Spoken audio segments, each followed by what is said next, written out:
코로나 블루로 마음고생 하시는 분들이 많습니다. 뭐 이런 스트레스가 다 있을까? 그래, 지금 코로나 오고 우리 경제적으로도 어렵고 우린 다 같이 망했어.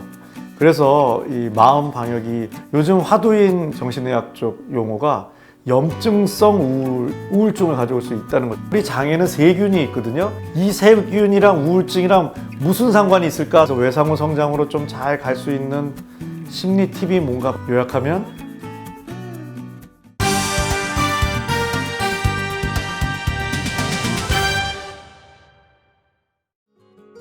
코로나 블루로 마음고생 하시는 분들이 많습니다.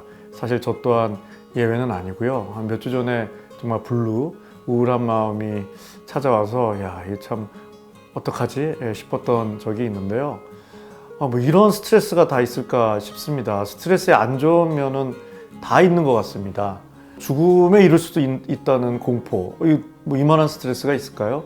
뭐 그런 측면에서 시작해서 전 지구인이 다 힘든, 이게 뭐 좀 누군 힘들고 누군 안 힘들어야 서로 도울 텐데 그러지도 못하는, 거기에 사회, 경제적으로 다 힘든, 뭐 이러다 보니 뭐 이만저만 고생이 아닌데요. 전에는 사회 변화에 있어서 초연결, 뭐 영어로 하이퍼 커넥티드 때문에 이게 사실은 네트워크로 촘촘히 연결되다 보니 그래서 가슴 답답하다 찾아오시는 분들이 많았는데요.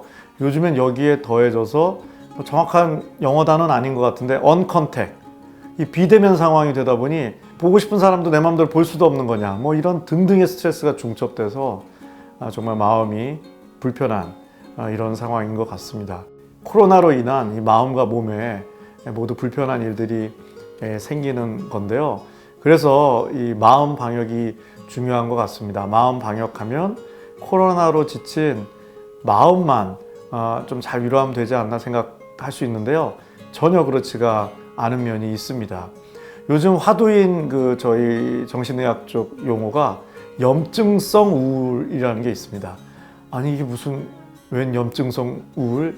이해가 안 되실 수 있지만 염증 질환이 그 염증 물질이 이렇게 혈액을 타고 뇌까지 올라가서 신경에 영향을 줘서 우울증을 가져올 수 있다는 거죠. 예를 들어서 관상동맥 질환, 심장으로 가는 혈관이 막혀서 염증이 생겨서 이제 심장이 아프고 이런, 우리가 심근경색 이렇게 표현 많이 하는데요. 그런 경우에 우울증이 올 확률이 한 20%, 우울을 경험하는 건 거의 열에 5명 정도 되니 굉장히 많죠.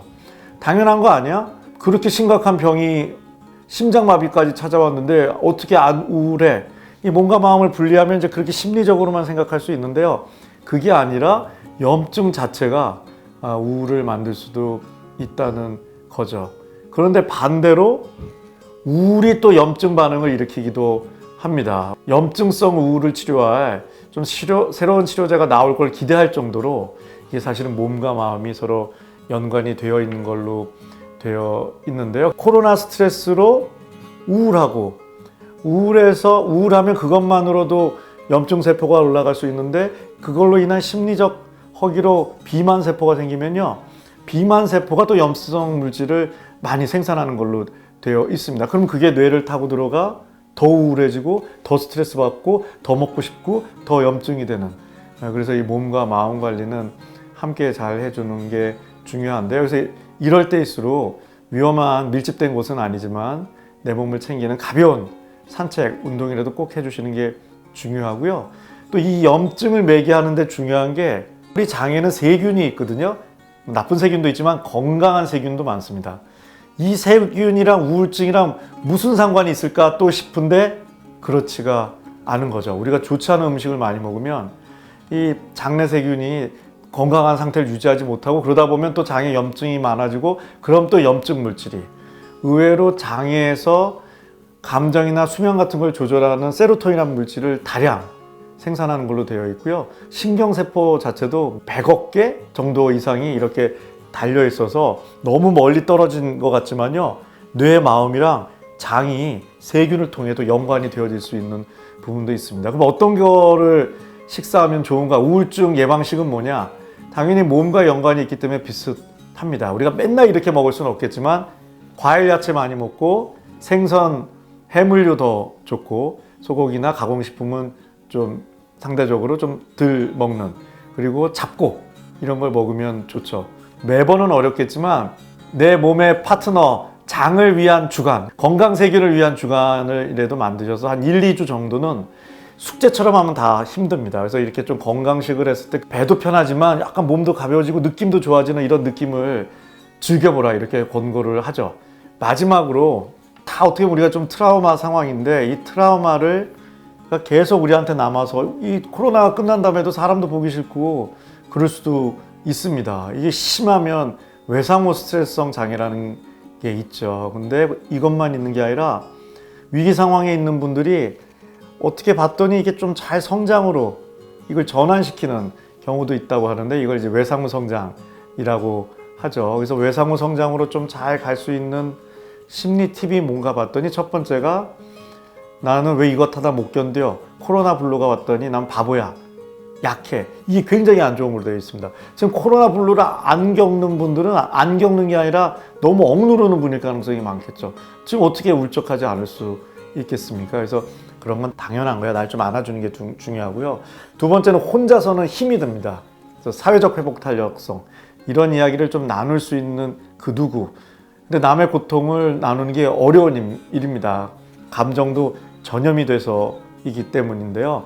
그래, 지금 코로나 오고 우리 경제적으로도 어렵고 우린 다 같이 망했어, 뭐 이런 식의 공감은 좀 아니라는 거죠. 그래서 여기서 중요한 게 긍정적인 스토리텔링이 중요한 걸로 되어 있습니다.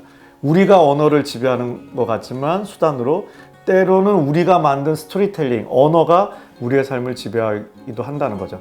이렇게 어려워졌으니 세계 경기도 어렵고 내 인생은 끝장으로 시나리오를 쓸 수도 있지만, 이런 어려움을 통해 난 더 강해지고 새로운 기회를 찾고 인류가 이렇게 오래 유지된 건 어쨌든 인류만의 독특한 장점이 있었기 때문이야, 이런 긍정적인 시나리오를 쓰다 보면요, 이게 결국은 인생은 계속 결정의 연속이기 때문에 이거에 따른 결정을 하다 보면 실제로 인생이 긍정적으로 이어지게 된다고 해서, 이런 이야기 치료는 실제로 외상후 스트레스성 장애한테 그분이 갖고 있는 안 좋은 시나리오를 조금 옆으로 돌리고 새로운 시나리오를 입력할 수 있도록 사용하는 방법이기도 합니다. 요약하면 가벼운 산책, 이래도 내 몸의 운동, 그리고 내 인생의 파트너, 내 장래, 세균님들을 위한 건강식, 그리고 내 마음을 긍정적으로 함께 스토리텔링 할 수 있는, 내가 너무 부정적일 때는요, 스토리텔링을 긍정적으로 하는 분들이 있으세요. 그분들께 좀 슬쩍 기대고 빌린 건 내가 또 더 긍정적일 때 돌려드리면 되겠죠. 그래서 우리가 다 코로나 블루를 잘 이겨내고요, 전화위복이 되셔서 오늘 이 영상 보시는 분들은 더 큰 성장, 그 실제적인 모든 측면에서의 성공도 이루셨으면 좋겠습니다. 감사합니다.